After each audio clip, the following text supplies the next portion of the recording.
Despite the fact that more anime dubs are being produced now than ever before, it's easy to forget that the actual distribution of titles comes from only a handful of companies. We've seen the rise and fall of many licensors since the late 90s. Some have taken different forms, such as Sentai Filmworks being spun off from ADV Films, while others like Bandai Namco have seemingly ceased distributing anime in the West altogether in favor of other avenues. Of course, some have managed to stand the test of time, like Media Blasters and Discotek Media, despite not always licensing mainstream hits. But while this is impressive given the shifts in the anime community's collective interests, I guess the largest examples of companies involved in the distribution of Japanese animation, at least in America, are Viz Media, Aniplex of America, Sentai Filmworks, and of course, Funimation Entertainment. You should be watching. But despite the evolution of these groups over the years and the enjoyable products they put out, I'd be hesitant to say I'd want any of them to have a monopoly over the industry. If you only have a few companies in control of a specific market, not only are consumers at the mercy of those companies' practices, but it also doesn't incentivize said practices to change. This is why I was thankful for the emergence of Pied Piper Incorporated, who demonstrated that the industry has the potential to keep growing, even if that means picking up lost gems that may have been overlooked in our current anime landscape. And now it looks like we have another potential powerhouse looking to follow that trend as well. Where in the world am I? Kuma Holdings is a new anime licensing company based out in the Dallas-Fort Worth area of Texas, and has one of the most adorable mascots I have ever seen. According to their website, it's split into two brands, Kuma Kids for children under the age of 13, and Kuma Telefilms for anime aimed at a teenage and above audience, with their first release falling into the latter category. Just recently, the studio debuted with This Boy's a Professional Wizard, an entry in an original boys' love series from 2016. While it is true that Sentai Filmworks has in fact dubbed and released 2 of this series' entries already, the Western distribution of Shonen Ai works has never had much of a presence as other kinds of mainstream titles, bar a couple of exceptions.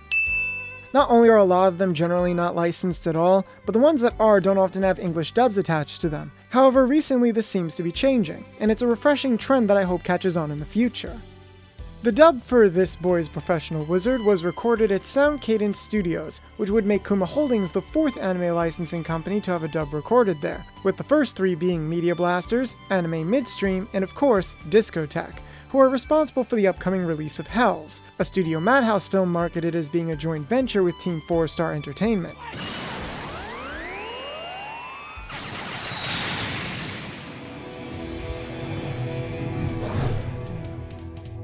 Fun fact, Sound Cadence is also the studio that's being used to record both Screw Attack's Death Battle and most of the Dallas cast from Rooster Teeth's Ruby, among many of their other animated titles. And perhaps now is a good time to address what could be seen as a misconception.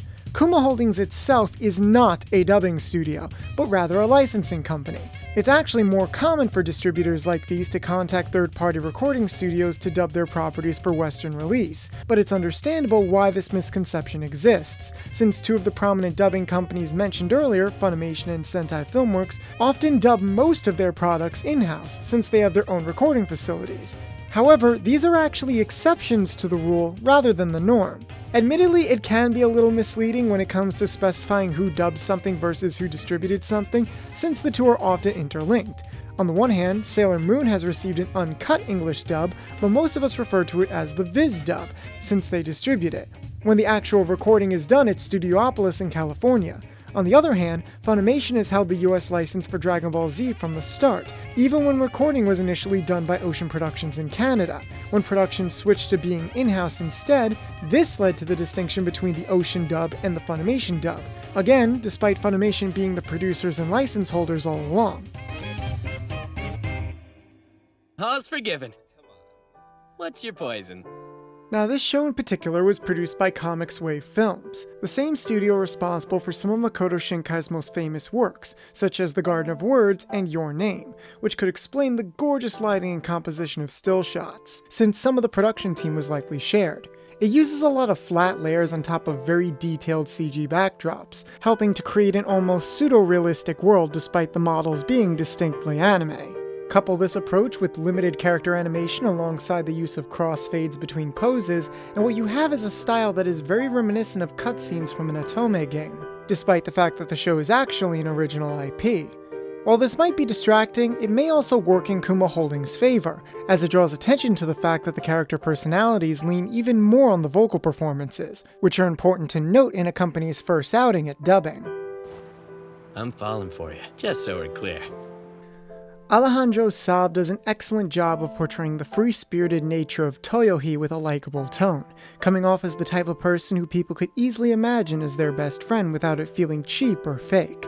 However, he's not above undercutting that with a believable sense of worry and concern when the time comes, since that big personality is really hiding a much more fragile heart. What's going on with him? Seriously? Don't do this, Kashima. Please.